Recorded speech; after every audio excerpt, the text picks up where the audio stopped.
The whole offseason has been leading to this moment. Now, the past 4 seasons where we had Utah back-to-back, or 3 seasons, we had Utah back-to-back. I mean, actually, 4 seasons, because we played Ole Miss in the opener because of the illness. And then you played Utah back-to-back in Miami last year to open the season, where that week 1 matchup was so awesome to look at and be like, hey, we don't know what these teams are going to be, but that also gives you more hope. Now we have Long Island, which I kind of already marked down on my doc sheet our predictions for this to keep track of our records, but maybe something will change here. You said you tried to go and figure out this Long Island team. Is there anything noteworthy you have from this? Like, not really, to be perfectly honest. Like, so, okay. Like, yeah, I really did. Like, I wanted to like go and find some cool like nuggets about this team. Cause I mean, obviously Florida, is in all likelihood going to win this game very easily. But I tried to find like some angle, some wedge, some player that would be challenging, someone that would maybe show us something guys. This team, this is not a good team. Like, this is not even a good FCS team. This is an extremely bad one. They went 4-8 in a pretty bad conference last year. This is their 4th year under coach Ron Cooper, who has been kind of traveled around, been at a couple FBS jobs over the decades, head man jobs, but he's never won more than 4 games in a season at Long Island. It's a pretty bad program right now.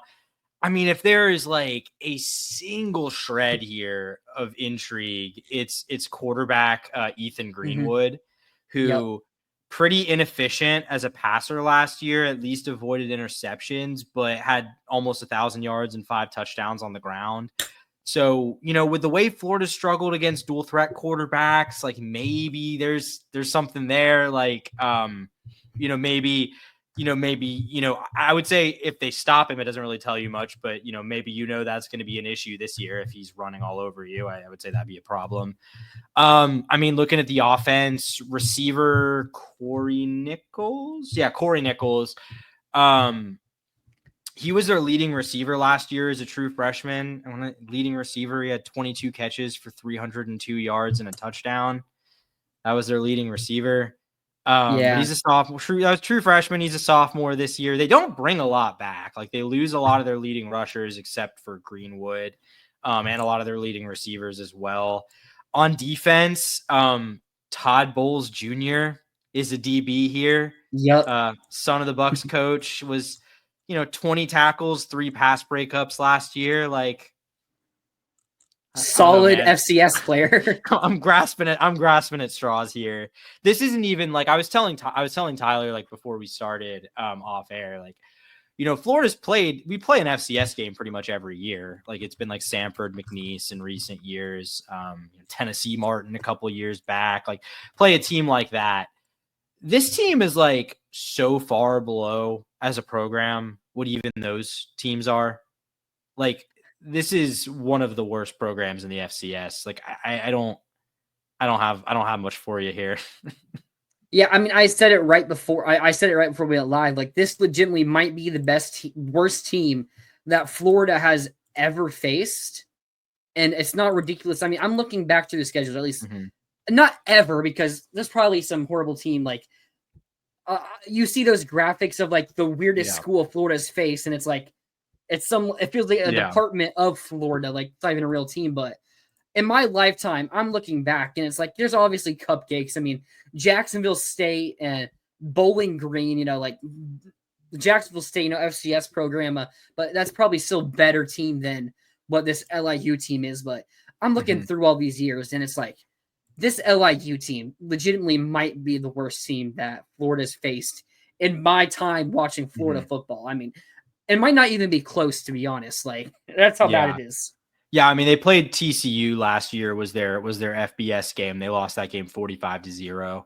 They played 35-0 at halftime, and TCU put the backups in. Sounds about right. They played 2 ranked FCS teams last year. One of them was number 6 Villanova. They lost that game 24-10. Another one was number 16 Albany in the week 1 opener, which they lost 27-21. Here's the thing, though. That number 16 Albany team finished 4-8. They were preseason number 16 and finished 4-8. So like they had FSU being a preseason top 10 team last year. Exactly. Villanova ended up being preseason top 10. They're postseason top 10. They finished number 9. So that was a good team in the FCS that they at least held their own with. Blowout wins over Sacred Heart and Stonehill.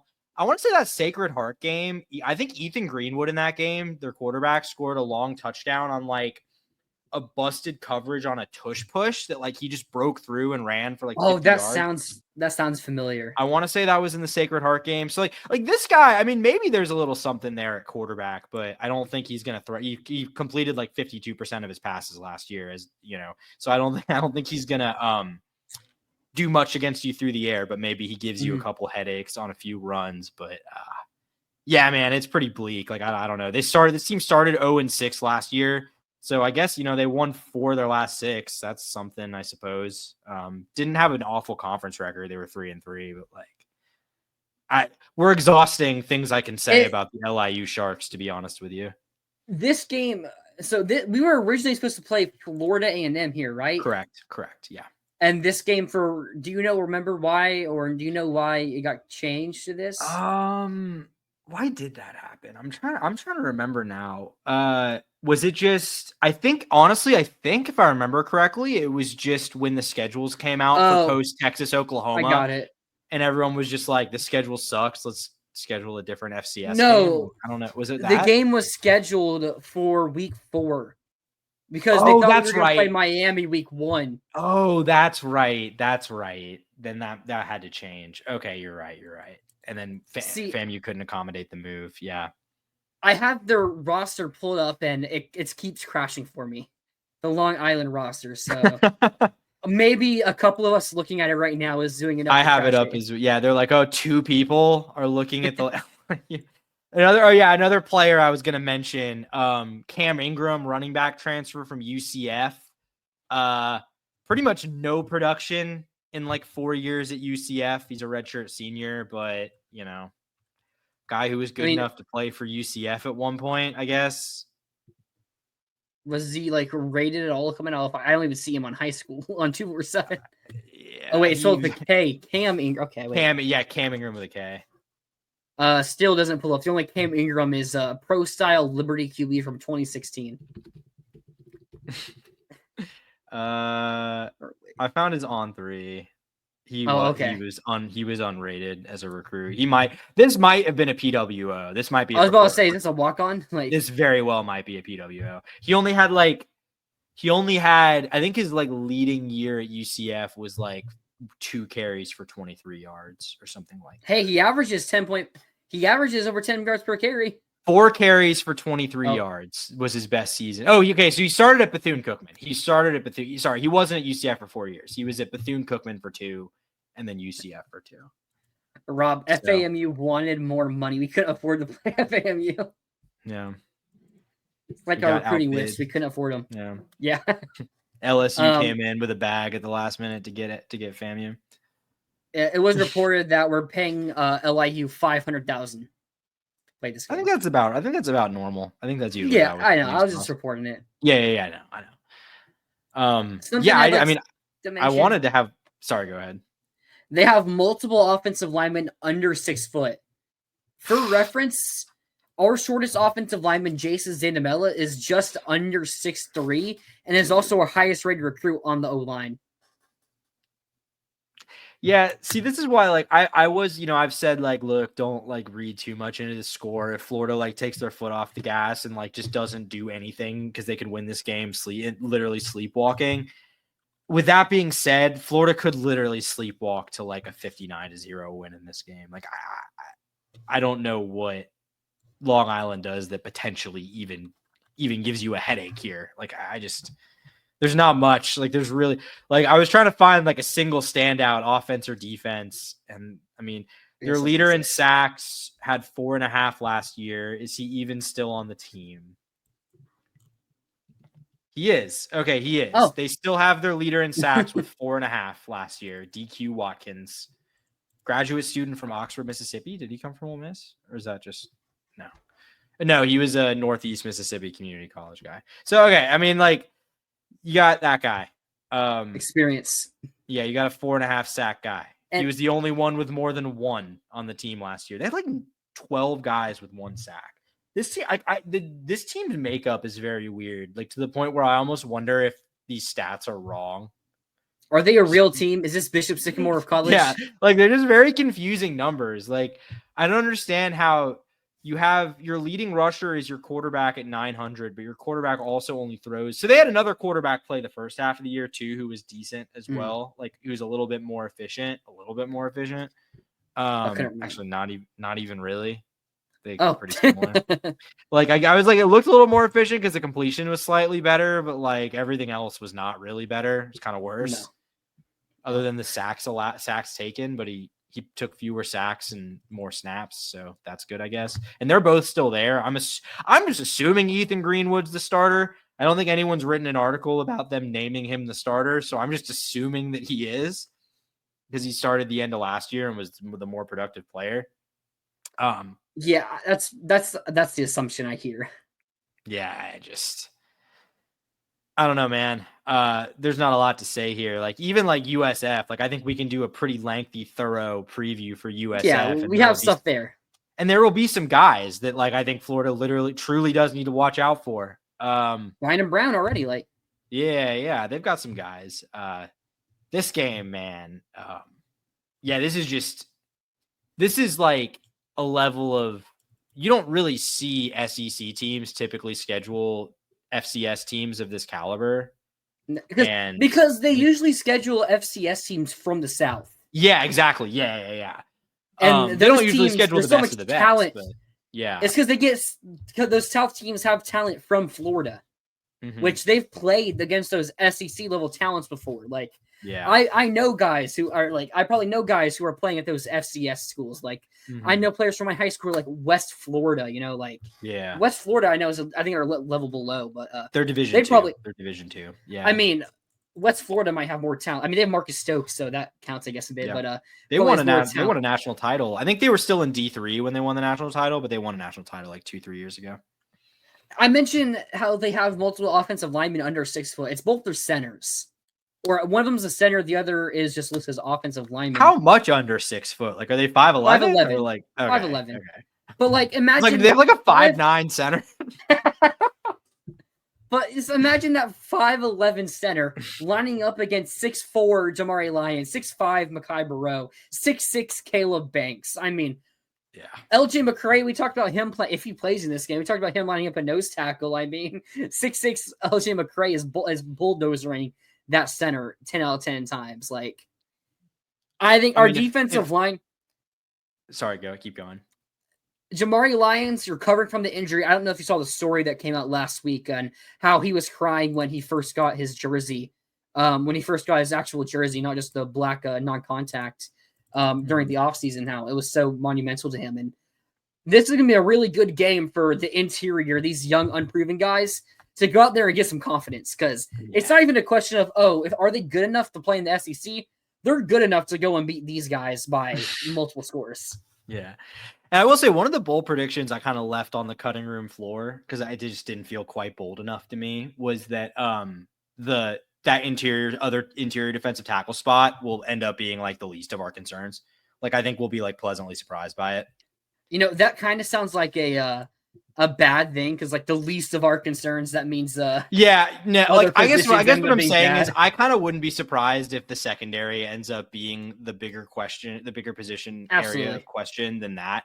But point being, yeah, I mean, like, man, just the mismatch in the trenches here. Like, if DJ Lagway gets touched in the pocket in this game, that's like a failure. That's an epic failure to me. Under 10 passes from DJ Lagway. I think over, because I mean, how many passes did he throw in that Samford game? Granted, Florida didn't really have like anyone else to go to at that time, but like, he actually threw a good amount. I'm pretty sure. That's what I'm saying. Like, that's why I'm saying over. I think he'll throw a decent amount in this game. I mean, I think you leave him in. Like, I don't think you have Lagway play a quarter. Like, Lagway needs the. He had 25 attempts, 18 catches, 25 attempts. That's kind of what I'd guess. I'd guess he gets somewhere. I'd probably guess like 12 for like 15, 300 yards. Maybe. I mean, maybe. I think I just like so I think between that, like Lagway just should not get touched. And then like I No. also think like unless Greenwood just really is able to give you fits and escape the pocket somehow. I mean, I don't see how this team accomplishes anything against this front seven. Yeah. Like anything. I don't think there's not a big play threat in the receiver game. There's not like a guy who, maybe the offensive line, the pocket's going to collapse, but there's this one guy who can burn the secondary. I don't think that guy exists. I think It's the going to be trenches nice. here are just going to be, it's going to be a massacre in the trenches, to be honest with you. I don't even know if it's worth our time to make a score prediction here. Like Gators a lot, LIU a little. I had like 49-3 in my head was the score. I think I'll say we get like 56 to 0. I think we shut them out. Maybe. Yeah, that's actually, you know what? Or that no.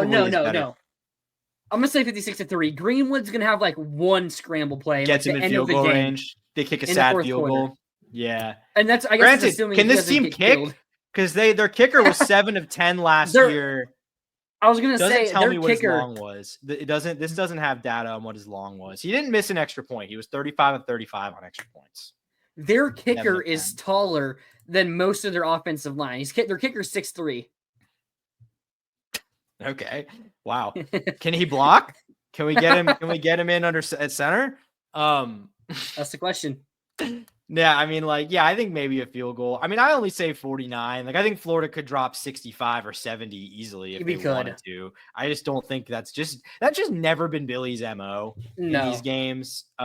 Granted, in this, like, it might not have to be his MO to drop 60 in this game. It might just happen organically.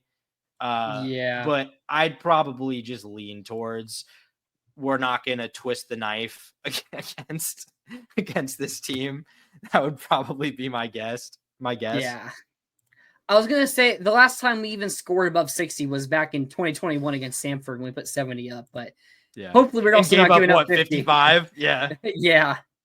But then like before that, I mean, we beat Idaho 63-10 back in 2018. So Billy's highest points was 52 against Eastern Washington. It was a Sunday game because a hurricane canceled the. I forgot about that game. That was a weird game. That was his first year, right? That was 22. Yes, I think it was right after the Tennessee game, or right after the Tennessee game, 52-17. Did what was I gonna say? How many points did we score against Samford last year? The Lagway game. 45-7. Okay. Remember, I'm pretty sure we had like a couple. I think we had like a couple fumbles inside our territory in that game. Did we? Okay. I mean, granted, I don't really think DJ is going to throw for 456 yards in this game. Maybe. Maybe. I don't think that's just the way the game state's going to play out. No. I mean, like, I'm going to look here at the box score. We had, we had one fumble loss and one received. And did we throw a pick in that game? No pick. So I think we had a fumble, maybe like a missed field goal or something in that game. Mm-hmm. Kicking. No missed field goal. So he said that one fumble, I think it was like inside the 10. Yeah. But Adam Warner got a touchdown, 1 for 1 on drives. He can really sling it. But yeah, we're both picking the Gators to win by a lot to a little. Yeah. No doubt about this, but it's going to be nice to hopefully see DJ Lagway go out there and he gets that first big play. Social media is going to be going crazy. Yeah, I mean, I think in spite of all that, there's still things you can look for. Like, I think there's things you still want to see in this game. You just can't glean too much from it if Florida does them. You know what I mean? Like, you want to see Lagway go out there and look good and look fluid moving the ball. You want to see him make good decisions and all that. It's just like, if he does, that doesn't really mean anything good. It just doesn't mean, it's the absence of bad news, but not really the presence of good news.